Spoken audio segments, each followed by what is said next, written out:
Electromagnet और permanent magnet में difference. So guys, Soni sir के प्लेटफॉर्म में आप सबका एक बार और दिल से स्वागत करता हूँ। आज की इस वीडियो में हम करेंगे क्लास 10th चैप्टर नंबर कुछ magnetic effect of electric current के बेहतरीन तरीके से नोट्स की डिस्कशन, जो कि बहुत ही बेहतरीन तरीके से हम पढ़ेंगे। मैग्नेट क्या होता है? Every magnet has two poles, north and south. सभी मैग्नेट के पास दो पोल होते हैं, north pole and south pole. Second point, like pole repel and unlike pole attract to each other। जो एक जैसे माइनस और माइनस ये रिपल करते हैं, और अनलाइक प्लस और माइनस पोल अट्रैक्ट करते हैं। मतलब अगर ये चिप जाए तो ये चिपक जाती है मैग्नेट दोस्तों। Third point, a freely suspended bar magnet alike itself north-south direction with its north pole toward north direction. ये लिखने की जरूरत नहीं है, वैसे 2 पॉइंट इसके बहुत है मैग्नेटिक की डेफिनेशन के लिए। अब देखते हैं magnetic field and field lines. Magnetic field क्या होता है और फील्ड लाइंस क्या होती है? मैग्नेटिक फील्ड क्या होती है? The area around a magnetic in which with its magnetic force can be experienced. मतलब जो एरिया अराउंड मैग्नेट फील्ड का होता है, उसके which magnetic force can be expressed, magnetic force को एक्सप्रेड किया जाए, उसे कहते हैं मैग्नेटिक फील्ड। और इसके कुछ पॉइंट हैं। It is SI unit Tesla. Magnetic field की एक्सआई यूनिट टेस्ला होती है दोस्तों, याद रखना। और बोथ मैग्नीट्यूड एंड डायरेक्शन, इसकी बोथ मैग्नीट्यूड होती है और डायरेक्शन होती है। It can be describe by magnetic compass. इसे किसे पता लगाने के लिए, मैग्नेटिक फील्ड को पता लगाने के लिए मैग्नेटिक कंपास से पता लगाया जा सकता है, इसकी मदद से दोस्तों। अब पढ़ेंगे मैग्नेटिक फील्ड लाइंस। पहले हमने पढ़ा था मैग्नेटिक फील्ड, अब पढ़ेंगे field lines. Magnetic field line और इमेजिनरी लाइंस। जो मैग्नेटिक फील्ड लाइन होती है ये इमेजिनरी लाइन होती है, ये which depict the strength and direction of magnetic field। it depict the strength और direction of magnetic field। मतलब ये इमेजिनरी लाइन होती है और ये इसकी स्ट्रेंथ होती है, वो डायरेक्शन करते हैं मैग्नेटिक फील्ड से। इसके भी कुछ पॉइंट है। Field lines arise from north pole and and into south pole. ये नॉर्थ से निकलती है और साउथ में जाती है magnetic field line. This are closed curve, ये क्लोज कर्व बनाते हैं, गोल सा चक्रा सा फील्ड लाइंस। और closer field line strong magnetic field. जो जितनी पास क्लोजर मैग्नेटिक फील्ड लाइन होगी उतनी स्ट्रॉन्ग मैग्नेटिक फील्ड होगी। इसके आगे है लाइन नेवर इंटरसेक्ट। ये लाइन कभी भी एक दूसरे से चिपकती नहीं, मतलब इंटरसेक्ट नहीं करती। और inside magnet direction of lines is from south to north. बाहर वाली साइड नॉर्थ टू साउथ, अंदर वाली side south to north. Last point इसका, एट द सेंटर, मैग्नेट के सेंटर में the magnet field line are apart from each other so they are weak. Magnet field के बीच में अगर कोई चीज रखे तो वहां पे वीक मैग्नेटिक फील्ड होगी, क्योंकि वह अपार्ट फ्रॉम ईच अदर, एक दूसरे से कॉन्ट्रैक्ट नहीं होते। और पहले देख लेते हैं मैग्नेट, बाहर मैग्नेट एक कैसी होती है। तो ये रही एक बाहर मैग्नेट, इसका साउथ पोल है, इसका नॉर्थ पोल है। बाहर से निकलती है north pole to south pole और अंदर से जाती है south pole to north pole. और इसके बीच में जो हमने पढ़ा था, यह यहाँ पे मैग्नेटिक फील्ड बहुत ही वीक होती है और यहाँ पे एक भी लाइन इंटरसेक्ट नहीं कर रही। इसका मतलब मैग्नेटिक फील्ड लाइन कभी भी इंटरसेक्ट नहीं करती, नेवर इंटरसेक्ट। और एक और टॉपिक देखते हैं, right hand rule. Right hand rule क्या होता है दोस्तों? जैसे हमारा राइट हैंड है, ये क्या होता है इसमें बताना है। Image that you are holding a current carrying straight conductor. Imagine करो कि आपके पास एक करंट कैरिंग स्ट्रेट कंडक्टर है in your right hand, okay, such that the thumb point toward the direction of current. जो थंब का point है वो direction करेगा मैग्नेटिक फील्ड करंट के साथ, और then your finger will warp around the conductor in the direction of magnetic field lines. जो आपकी फिंगर्स होती है, जैसे ऐसी डायरेक्शन में पकड़ना है, ये थंब दिखाएगा करंट को, और ये finger warp around the conductor इसके ये बताएगी मैग्नेटिक फील्ड लाइन को है कि मैग्नेटिक फील्ड लाइन कैसी है, lines of the magnetic field. तो आंसर नंबर इसका टॉपिक नंबर हो जाता है समाप्त राइट हैंड रूल का। आगे देखेंगे magnetic field due to current carrying conductor. Magnetic field होती है, करंट कैरिंग कंडक्टर को कैसे पता लगाया जा सकता है। सबसे पहले लेंगे बैटरी, और प्लस वाली साइड से होएगा इलेक्ट्रिक करंट पास। यहाँ पे एक स्विच है, यहाँ पर आ गया, और कंपास की मदद से पता चला कि ये जा रहा है current north to east, north pole से ईस्ट पोल तक जा रहा है। और अगर इस दिशा को उल्टी कर दी जाए तो क्या होगा, अब यहाँ पे माइनस और यहाँ पे प्लस है, यहाँ से मैग्नेटिक फील्ड जाएगी, यहाँ पे स्विच आ गया, यहाँ पे वापस आएगी माइनस से, तो अब जाएगा north to west direction. Magnetic field पहले ईस्ट में जा रही थी, अब ईस्ट में नहीं, अब जा रही है वेस्ट में। अब पढ़ेंगे magnetic field due to a current carrying a straight conductor. Magnetic field होती है वो current carrying conductor, straight conductor में क्या हो गया, current through a straight conductor, straight conductor में अगर करंट थ्रो करा जाए तो क्या होगा। टॉपिक पढ़ते हैं, it can be represent by concentric circle. इसे कॉन्सेंट्रिक सर्कल से रिप्रेजेंट किया जाता है at every point on conductor. हर एक पॉइंट के कंडक्टर को कॉन्सेंट्रिक सर्कल कहा जाता है। Third point, circle are closer near the conductor. Circle close होंगे कंडक्टर के पास। Direction give by right hand thumb rule. इसकी direction right hand thumb rule से पता लगाई जा सकती है। जैसे ये राइट हैंड थंब, इसकी finger will warp around the conductor and thumb point the direction of current. तो ये रही इसकी डायरेक्शन। और यहाँ पे एक एग्जांपल देखते हैं इसका। एक कंडक्टर है, यहाँ पे बैटरी लगी हुई है, यहाँ पे एक एमीटर लगा हुआ है, यहाँ पे एक रेजिस्टेंस है, यहाँ से करंट फ्लो हो रहा है एक्स से, और नीचे जा रहा है, स्विच में आकर वापस माइनस में जा रहा है।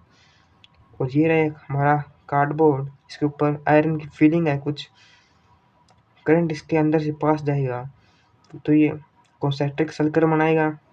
हमने पढ़ा था कॉन्सेंट्रिक सर्कल बनाएगा, जो कि कुछ ऐसा दिखेगा। अब ये डायरेक्शन कैसे जा रही है, अपने राइट हैंड थंब रूल लगाएंगे तो करंट कहाँ से फ्लो हो रहा है, प्लस से माइनस, मतलब ऊपर से नीचे फ्लो हो रहा है। तो ये राइट हैंड थंब रूल यहाँ पे लगेगा, तो ये राइट हैंड थंब रूल है, इसको उल्टा करेंगे तो ये ऐसा हो जाएगा कुछ। और यहाँ से पता लगेगा कि करंट कैसे फ्लो हो रहा है। ये हो रहा है यहाँ पे नॉर्थ, यहाँ पे ईस्ट, यहाँ पे साउथ।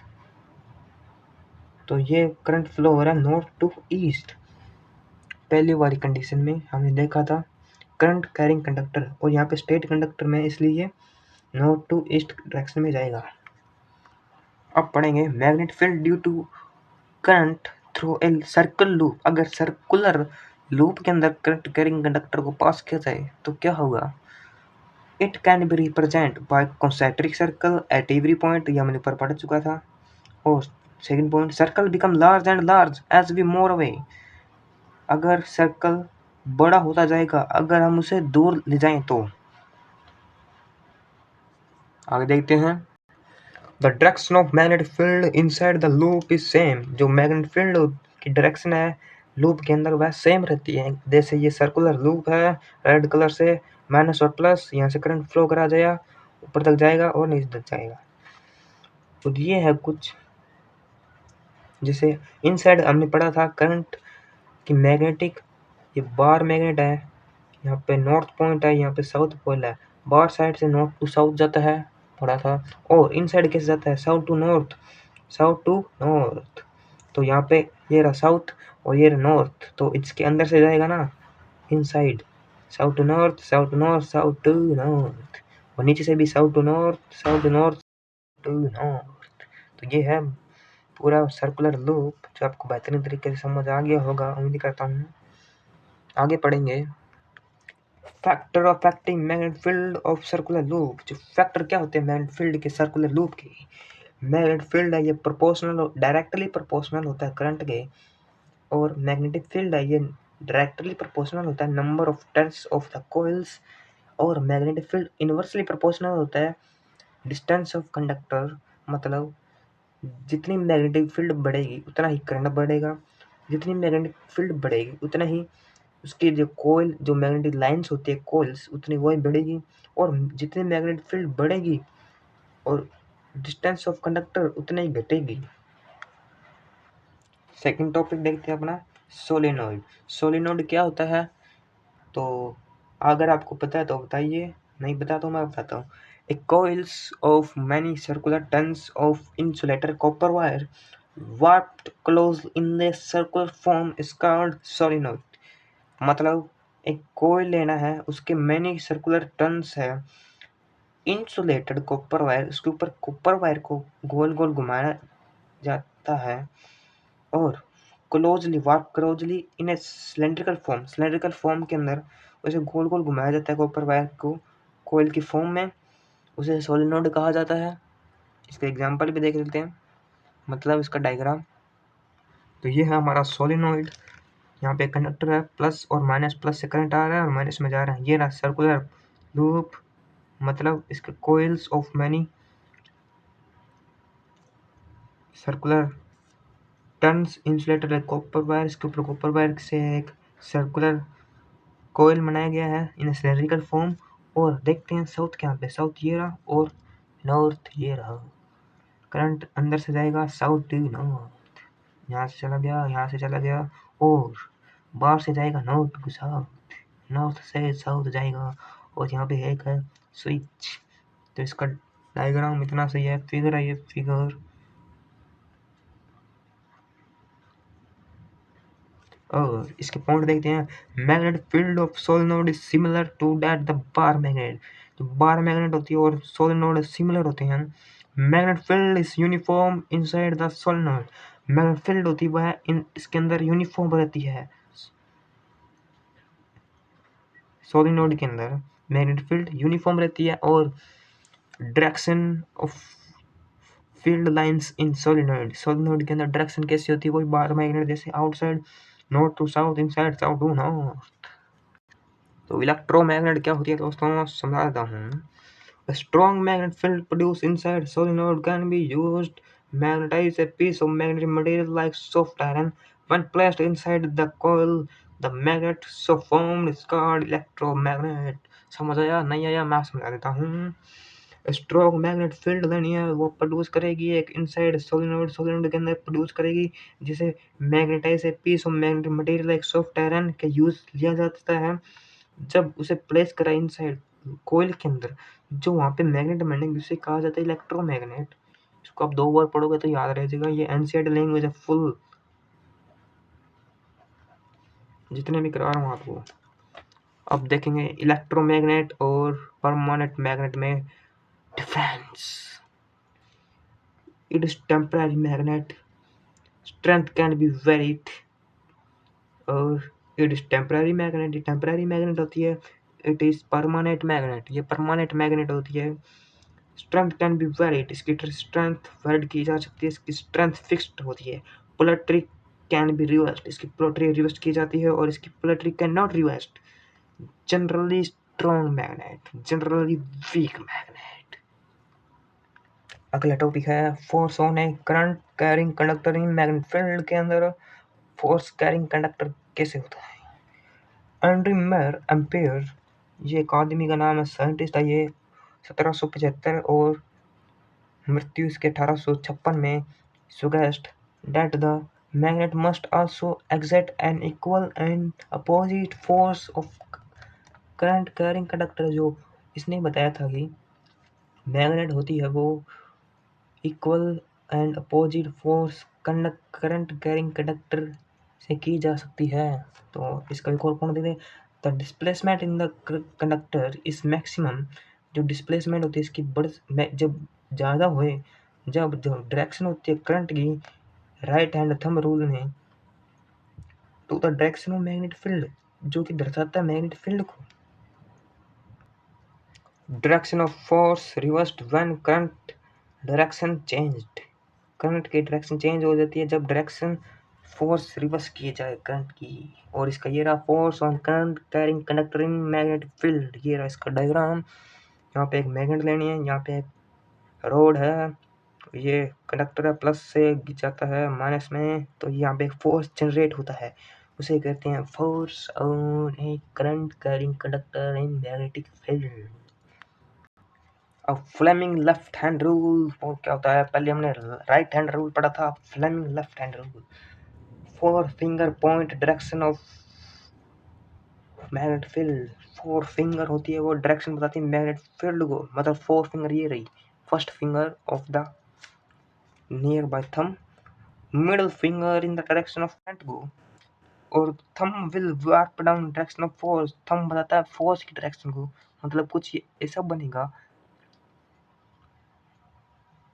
जो मिडिल फिंगर है वो करंट को बताएगी, CURRENT, और जो फोर फिंगर है वो बताएगी मैग्नेटिक फील्ड को, FIELD, और ये बताएगी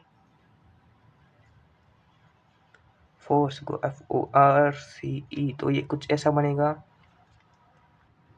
devices use current carrying conductor magnetic field,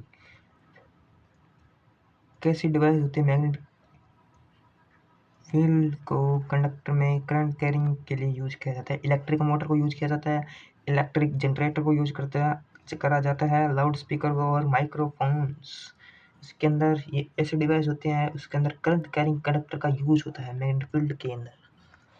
अब पढ़ेंगे उसके बाद हाउस सर्किट, मतलब पहले करंट जाता है पोल्स के अंदर, उसके बाद मेन सप्लाई के अंदर, उसके बाद फ्यूज में आता है करंट, उसके बाद मीटर बोर्ड में आता है, और उसके बाद डिस्ट्रीब्यूशन बॉक्स में आता है, और लास्ट में हाउस सर्किट में आता है करंट।